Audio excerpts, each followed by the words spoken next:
Leviathan. What do you think when you hear that word?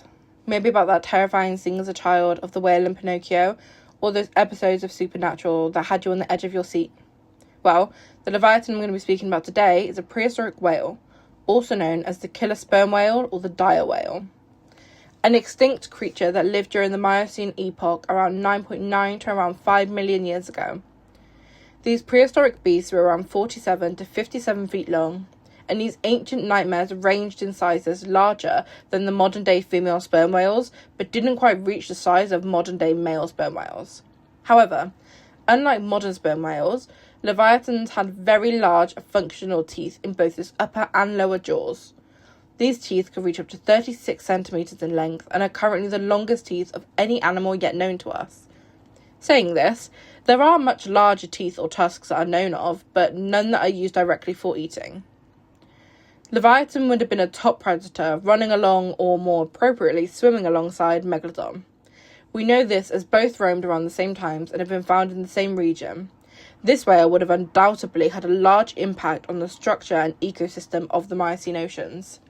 Now, it is important to note that the appearance of these marine animals in the fossil records coincides with the fluctuation and diversification and size increase of its fellow baleen whales during this time. And it's even been hypothesized that even Megalodon was prey for this whale, although equally hypothesized that the Megalodon also preyed on these creatures. The Miocene oceans was practically a food platter for leviathans, as they fed on a wide range of creatures, including but not limited to dolphins, whales, seals, turtles, and all sizes of sharks as previously mentioned. It most likely hunted in pods like sperm whales today to deter large predators such as Megalodon, or even to potentially work together in order to overpower the shark. It's theorised that the pods may have reached numbers of up to 8 to 11 individuals. Unlike its prehistoric look-alike, today's sperm whales have no functional teeth in its upper jaw at all, only its lower, and even those are mostly used in fights. They feed through suction, unlike Leviathan, whose mouth is full of huge teeth, and opportunistically use these ginormous teeth in calculated attacks by grabbing and biting its prey with an incredible powerful bite force, causing deep, potentially fatal wounds just as modern-day killer whales do, but with a skull 3 times the size. Leviathan was clearly the top of its food chain and must have needed large amounts of food, which leads me to another theory of these prehistoric beasts: cannibalism. It's theorised that whales use their powerful, deadly teeth to kill their own kind. At the same point in history, the baleen whale started to get bigger, much bigger, becoming one of the most common, largest animals in the area. It's again theorised that these predators evolved to take great advantage of this flourishing, rich source of sustenance.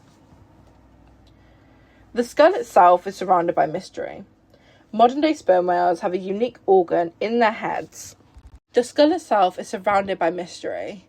Modern-day sperm whales have a unique organ in their heads called the spermaceti, and the leviathans were in particular quite large.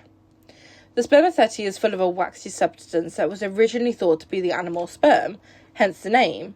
However, its direct purpose is not very clear. Although there are many theories and all are to be considered, considering Leviathan's lifestyle was incredibly different. But here are just some of the theories that I found really interesting. So one of them is that it might be used to control the whale's buoyancy during a dive by pumping cold water into the organ or around it, solidifying the wax, therefore increasing its density, and whilst in the depth, the energy used to execute the hunt would heat up the wax, making it melt again. However, leviathans most likely didn't hunt for squids and probably wasn't a deep diver, considering how rich the area was in food. Other theories that it could be a battery ram for fighting, or it could, my favourite theory, could boost the echolocation for the sperm whales, allowing it to stun its prey with sound or attract females.